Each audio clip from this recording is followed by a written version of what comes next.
that's going to make you, a force to be reckoned with. And here you are, Director of Global TA. What's your overarching one big tip or advice to find success in the agency world? We're going through a transformation right now as an industry. We're going to have to adapt. When is a good time to actually get another job? I always go back to that email and I reread it and I'm like, this is why I'm here. This is why I'm meant to do this. Welcome to the Kickstart podcast. On this episode, we have the pleasure of hosting Kayt, who has had an impressive career within talent acquisition and recruitment, working at both great companies, brands, and agencies. Today, she's the Director of Global Talent Acquisition at ZoomInfo, the go-to platform that helps businesses find, acquire, and grow their customers. Kayt, thank you so much for being on the show. Yeah, thanks for having me. Wonderful. Yes, it's our pleasure. For those who are unfamiliar with your background, would you mind just sharing a little bit more about yourself? Sure. So I, just like you hear from a lot of people in recruiting and TA, right? You don't necessarily start out with that path in mind. I went to school for hospitality and hotel management. I knew I always wanted to work with people and in service to people in some way, shape, or form. And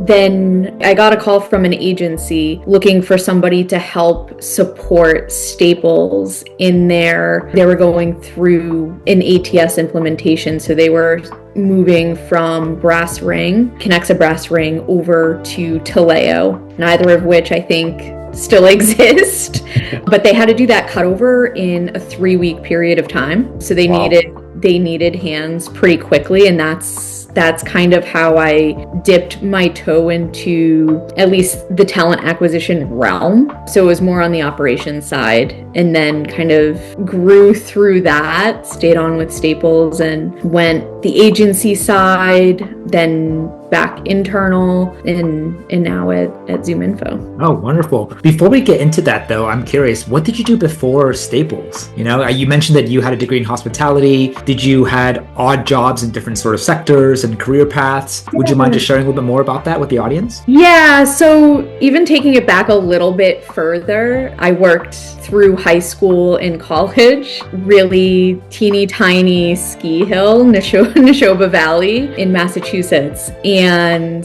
I thought at the time, I was super passionate about skiing and ski racing, and, I wanted to go to UVM or, Colorado. And my parents were like, back it up. If you go to a school where you're just gonna ski and not go to class, right? So let's do something adjacent. So they kind of helped guide my path a little bit to hotel and hospitality management. So I ended up at Johnson & Wales, always thinking that I was going to do ski resort management or work at a larger ski resort, right? That was kind of the end goal that I had in mind. Did a co-op at Marriott, worked at Marriott for a little bit while I was also still working at Neshoba. And then I got that call and I was like, you know what, that sounds kind of interesting. And I didn't want to say no to something that just that 3-week project. The way that they were describing it, I was like, oh, well, this is a temporary thing, right? But it sounds interesting, and I can make a little money on the side while also still working at the ski area. And I said yes to it, and I just honestly, Preston, I never looked back. So I want to ask you, because a career in skiing, that sounds pretty epic. I mean, some of my fondest memories, Kayt, of growing up in New England like you were just the family ski trips and crushing those powdered slopes. And that's really cool. But now, was there anything that you've learned in that industry, skiing resorts, that was easily transferable to help you find success in talent acquisition and the corporate life? I'd say just the sport in general, right? Being competitive by nature, while also it was customer facing role, right? When I was ski instructing, right, I always wanted to have my clients end their lesson really happy. So that's still relevant today, right? I still want my stakeholders to leave their experience with me extremely happy, but I'm also still really competitive. And I think that's a theme that you could probably pull through to almost anybody in talent acquisition. I think there's some aspect of competitiveness, whether it's competing with yourself or amongst a larger group of people. I think that profile tends to have repeatable success in talent acquisition. in my experience. I think that's super interesting because I can talk about myself, Ryan can attest to it too. Within recruitment and TA, to really find success, whether you're on the agency side or brand, you really got to have, I think, two of the pillars that you touched upon, Kayt. One is that work ethic, that speed, that competitive drive. And the second is like that empathy, the caring, the heart. Like you actually care about the people, the stakeholders, and the candidates and talent you're interacting with. And if you're able to kind of find a happy marriage between the two, I think that's going to make you, a force to be reckoned with. And here you are, a director of global TA, right, at ZoomInfo. So I think that's really cool. We talk to a lot of people who have previous experience in sports, whether it's sports management or athletes themselves, to be able to transfer that into a successful corporate life. It's just fascinating to see, there's similar kind of veins here with you as well. So I guess after Nashoba, you got into Staples, and then I guess through that experience, were you like, hey, this is it, TA, I just want to continue pursuing that? Or was your passion or interest within recruitment and TA what became more of a gradual thing as you kind of got more exposure with subsequent jobs? It definitely was gradual, but I would say the exposure that I received at Staples, one, through that applicant tracking system, quick cutover, right, and understanding from an operational side, right, doing train the trainer, and in a 3-week cutover is, for anybody that's gone through an ATS implementation, a 3-week cutover is insane. A lot of companies do this over, a year or more. And that piece was just a wild experience. Sinking my teeth into the technical side first was interesting. And then after that, I continued on in various capacities. They had a consulting project. They had Accenture come in and take a look at all of their hiring practices, right? And so we had that black belt project going on, and it ended up, me being a part of all of the data gathering for that project was really insightful in the impact that it had. Ended up saving like $250,000 per quarter in terms of, whether it was time saved from the interviewers, streamlining and harmonizing their hiring practices, down to like the branding and the font that they would use through the candidate experience. And with that project, I got to sit in with the executive team. And at the time, Shira Goodman was heading up the HR function. She then went on to be CEO of Staples. Having that exposure for me so early on in my career was so impactful, and I'm forever grateful for being able to work on those projects. And I just I never really looked back. For me, I knew, I caught the bug. TA was for me. I loved it. Yeah, and I love that was your first exposure to TA, was you got to work on a little bit of everything and anything, Yeah. I feel like one of the more, common entries to the industry is you start out at maybe like a 180 recruiter or even something internal, and you have a very narrow band of job responsibilities, like day in, day out, you do this thing. And so I can definitely imagine how, if your first exposure to this field is you get to work with the consultants and do all these different projects, I feel like that's such an awesome entry into it, and I can definitely see why it kept you hooked. Yeah, it was great, and that experience kind of shaped everything I did thereafter, truthfully. I do have another question. So the Staples is a huge company, right? Yeah. And so after Staples, I know you worked at different types of companies, from brands and agencies. Did you ever work at a smaller company, maybe a smaller startup, or were you focused more on the mid-size or larger enterprise companies? What about that Staple kind of culture or work environment really resonated with you that kind of set the tone for your rest of your career? So it's really funny because I left Staples. I made a conscious decision. Once I knew TA was for me, I spoke with a lot of the recruiters there, hey, what was your path? How did you do this? Through that, I knew my next step would have to be on the agency side. Right? I just knew that the recruiters that I saw, I viewed as mentors and high performing, that I would want to model my career after, they all started in agency. So I was like, all right, as much as I love Staples and what I'm doing here, I think I'm ready to take this next step. And I ended up at a really boutique agency, and it was so interesting because, again, coming from a culture and a very large corporate environment to a boutique agency agency where I'm in an office with like 2 other people, it was such a stark contrast. I quickly started to know like, oh, maybe there's more, right? There's got to be a happy medium that I can find. And then that's where I found Kelley Services. Very large agency, has kind of the corporate infrastructure, right? That had some aspects of Staples where the infrastructure was already there, right?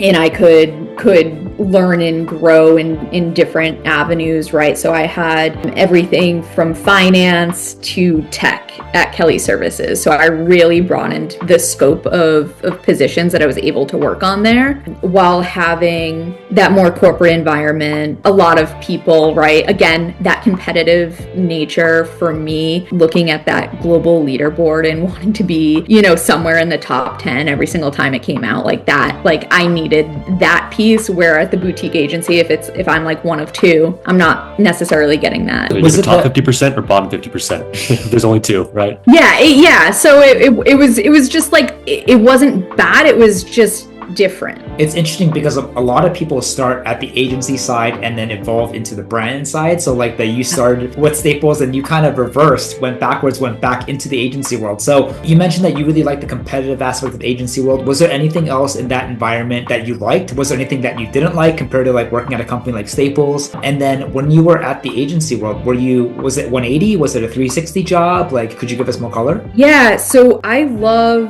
the exposure that I got to different verticals, right? And how deep I was able to go within each of those verticals, right?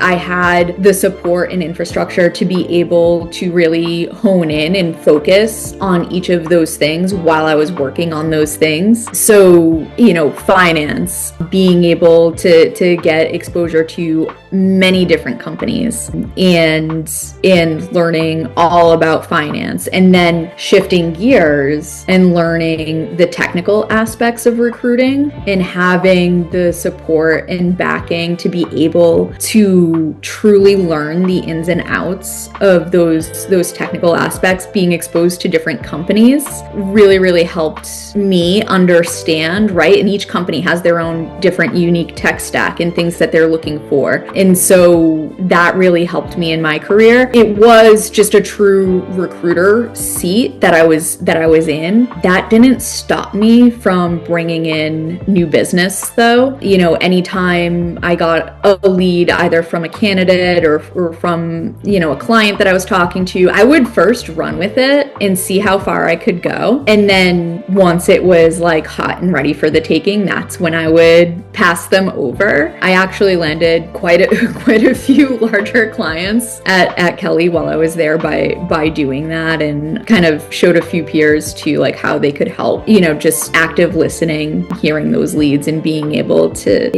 passing it off. Yeah, it might go somewhere, but the further you can take that and continue to build on that relationship or that lead, the higher success rate that you're going to have. At least that was my experience with it. So it was really cool that they gave me kind of the flexibility to do that without stepping on too many toes. Hey, looking back, what was like your favorite placement that you've done? Did anything still stick out after all these years? Yeah, so while I was at the Davis companies, and this is core to my why, you'll see this on my LinkedIn. I had a placement while I was at the Davis companies, and this candidate ended up being hired by one of our larger clients, and his wife sent me an email and let me know the impact of the experience that he had with me and the impact of now his career. He had been out of work for a little bit, and landing that new job that he was so passionate about really kind of like reinvigorated his whole life. Like that impact that really not only impacted his life, but his family's life. And it was around Christmas, and it was just so special.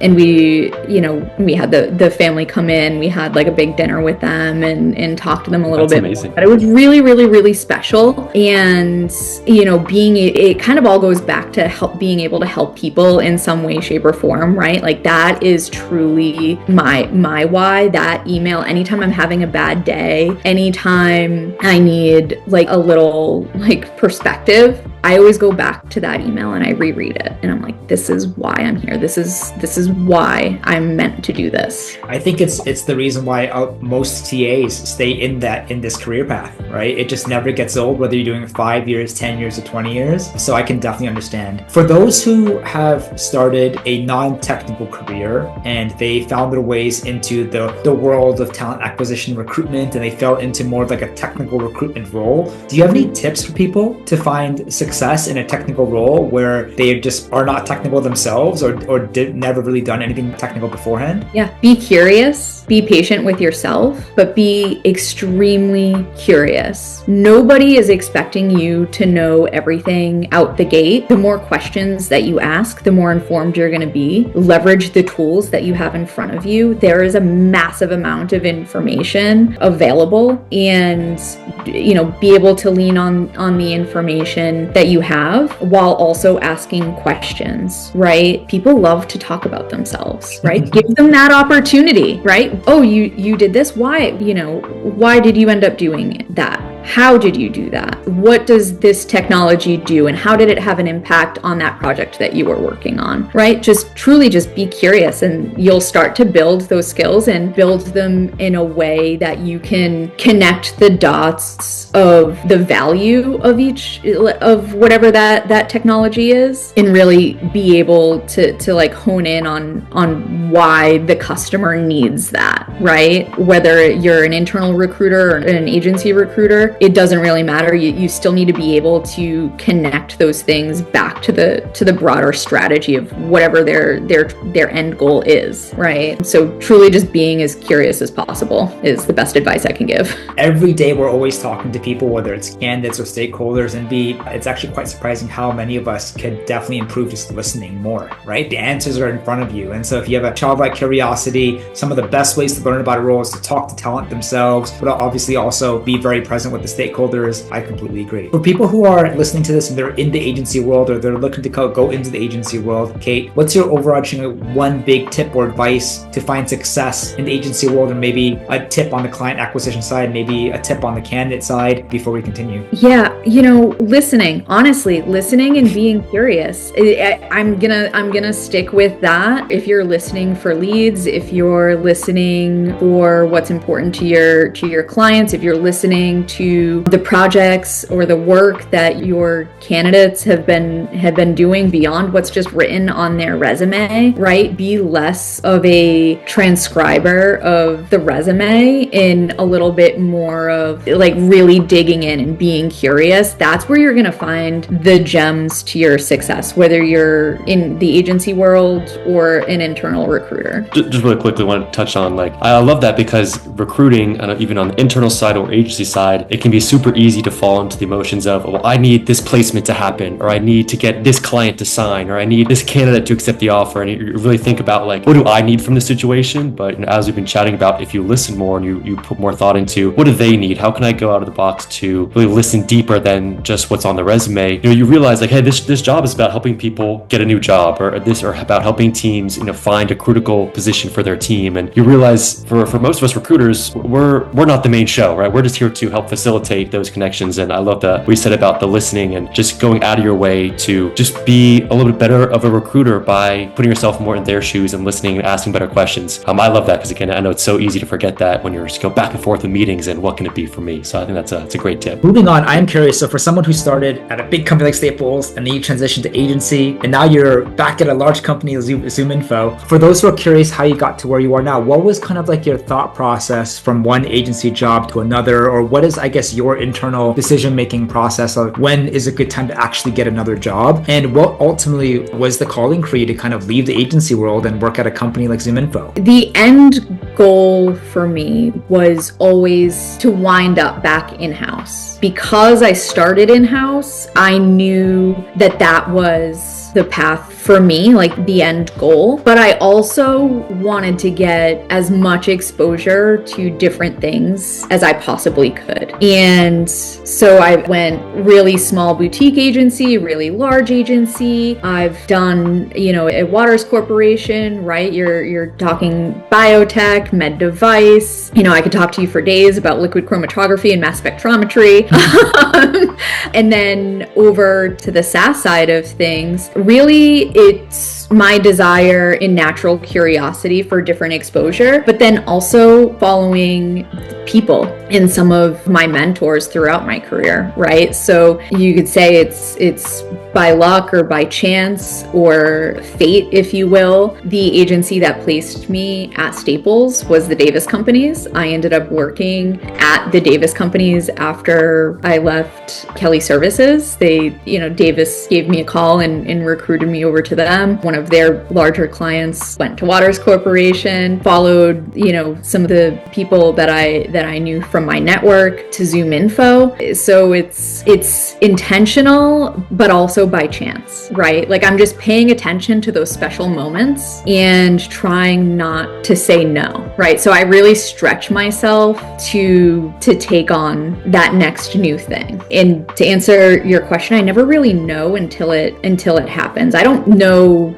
I'm ready necessarily to make the next move or do the next thing until it's kind of in front of me and I have that choice in the decision tree. It's kind of like, when you're a kid reading like the Goosebumps books and you kind of pick your own destiny. Until I'm at the page where I have that decision tree, I don't really know. But I think what's really cool, Kayt, is you've done a great job in really almost creating just like a Swiss Army knife of skill set or foundation, right? You don't just have in-house experience, you don't just have agency, you have a little bit of both, but not just that, from enterprise to boutiques, right? And also working on positions and across different markets and sectors to really give you a holistic understanding. And so now someone who's like a director of global talent acquisition at a large company, ZoomInfo, how helpful was it to have like the agency experience retrospectively, like looking back at your career versus like if you've done versus all the jobs that you've done after Staples, you just stuck with in-house? It's been invaluable. That's where, like I said, I got all of the real fundamentals of each different vertical and aspect, and I got the exposure to many different ways of doing things. And that's where it's been that experience and exposure has been able to help me take a step back and say like, okay, what is the right scenario to apply here to this moment? Because I've been exposed to so many different types of solutions. I don't just have that one decision tree in front of me, right? Because this is the way that I've always known. I've had a little bit broader exposure, so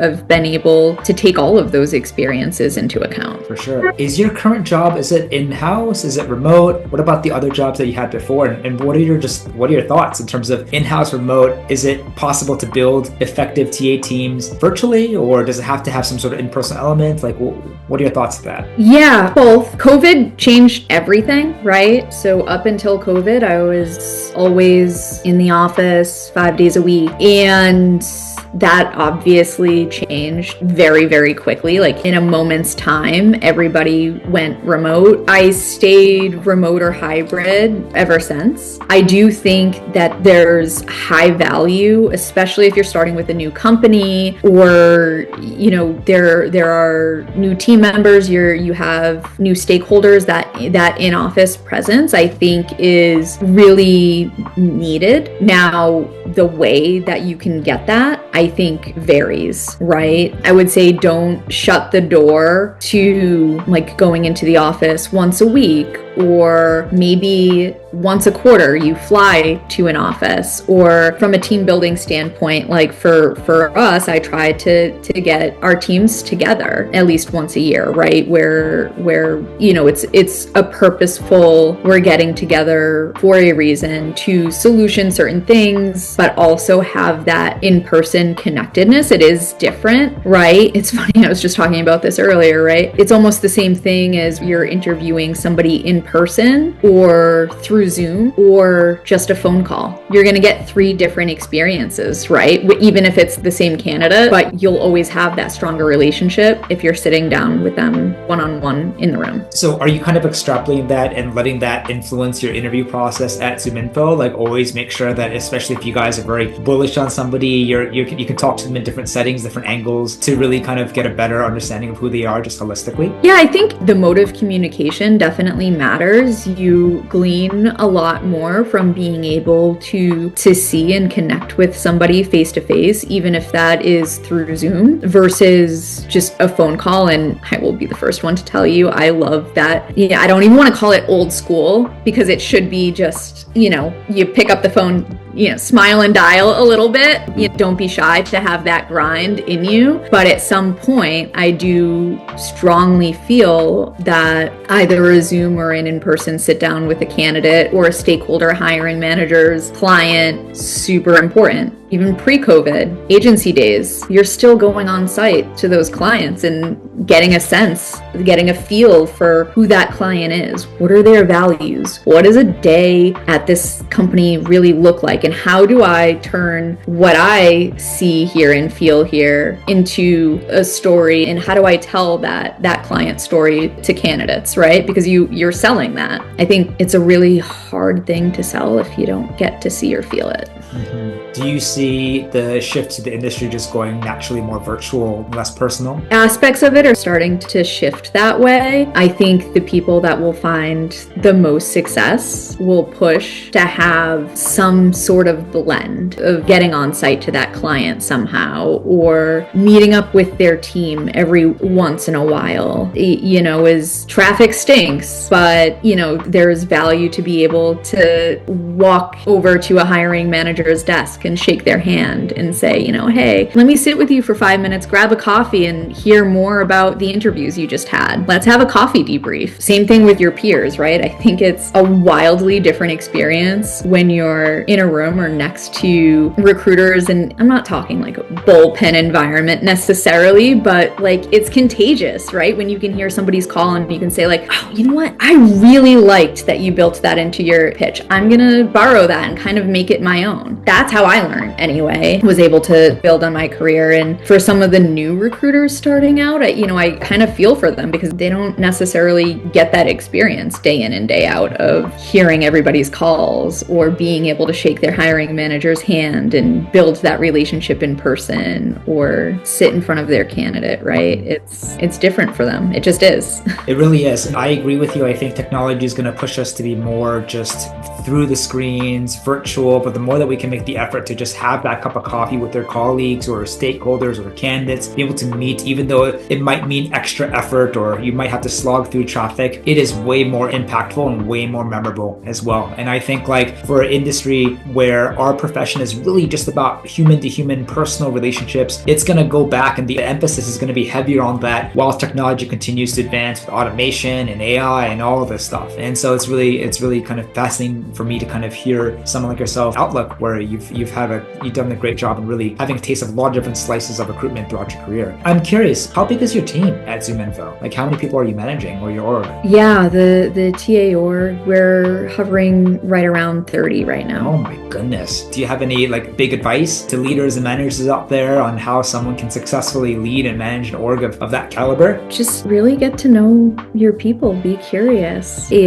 see where you can make the most impact, right? Like, so I'm try to be in service to your own team, right? The more you can do that, the more, whether it's external clients, if you're on the agency side, or internal stakeholders, if you're in-house, the more you can service and develop your team, the more those clients and internal stakeholders are going to feel it. And it really elevates your team, right? So I try to steer my team away from being like tactical order takers, right? Anybody, especially in the age of AI, right? The real real difference makers are going to be able to adapt and be true advisors and partners to the business that they're serving. If you're just, putting butts in seats, if you will, I'm sorry to those people, but my gut tells me that AI is going to be able to do that in a very short period of time. Speaking of AI, what are your thoughts in terms of how AI is going to impact our industry? Yeah, I think it already has. I think we're in the age of, almost a similar transformation when we used to get resumes faxed and hard copy resumes, right? Or on the agency side when you were using phone books to make your calls. I think we're going through a transformation right now as an industry. We're gonna have to adapt and be leaders in those that really lead and lean in to AI in every aspect that they can. I think will make it through. I don't think technology can ever replace, again, that in-person connection, which is why I'm saying it's so important, right? At some stage in the hiring life cycle to have those moments where you're not just, shooting an email or sending a Teams or a Slack message. You're having some sort of face-to-face interaction and you're providing value during those interactions, right? Leverage AI to help bring some of that value, but the delivery, having that in-person connection and building that relationship, I think is going to be key. The people that are able to do that are going to be in it for the long haul, and the people that aren't, and if they're, again, just, okay, yes, what do you need? Oh yeah, this is the same position that I filled for you 6 months ago. Okay, I got this. I don't need to meet with you. We're good. I think those recruiters are going to have a different experience in a year or two. I think it's already getting harder. I don't think it's a matter of either or, right, Kate? I think it's use tech, use AI, but also hold on to that personal and relationship aspect too, and try to find the perfect combination. Yeah. Right? The people that try to have AI replace those interactions aren't going to be bringing value to those interactions, right? Because what you're saying is AI can do this for me. It's on autopilot. Yeah. I'm curious, do you think AI will ever get to that stage where it can completely replace everything us recruiters and TAs do? I don't at all. I just think the people that are able to leverage AI in the technology in their interactions versus replacing their interactions are going to be the ones that are in it for the long haul. It is going to help us get a lot more efficient. It's going to change the way we do things, for sure. Being able to lean into it and know where those efficiencies should take place, I think is going to be key. Going off of that, I know, ZoomInfo is a very tech-forward company, right? And so I was just curious if you could share a little more about so far what you're seeing in ZoomInfo. How are you guys starting to use AI and some of these tools, in your own day-to-day? Yeah. Also, it's one of my new favorite interview questions, right? How are you using it day to day? And I get a different answer from everybody, which is great, right? Because there's just so many different applications. We're exploring that, even within my own team, whether that's AI in our interviewing, AI note-taking, gleaning interview insights through AI, sourcing automation, job descriptions, helping with sourcing, and it kind of goes back, I think, when companies had very large sourcing functions, right? And, it was whoever had the best X-ray search or Boolean, right? Now it's prompt engineering, right? So who has, the best prompt? Your input determines the output, trash in, trash out. If you're really smart about what you're putting in, you're going to get something really wonderful from it. And I think, playing around prompt engineering, I think is kind of a big one and a fun one at the same time. I'm curious, for an org of 30, how many positions are you guys responsible for? Are you truly hiring? How big is the global team at ZoomInfo for people who are unfamiliar with the company, just to kind of give a better lens? Yeah, we're around 3,400. Wow.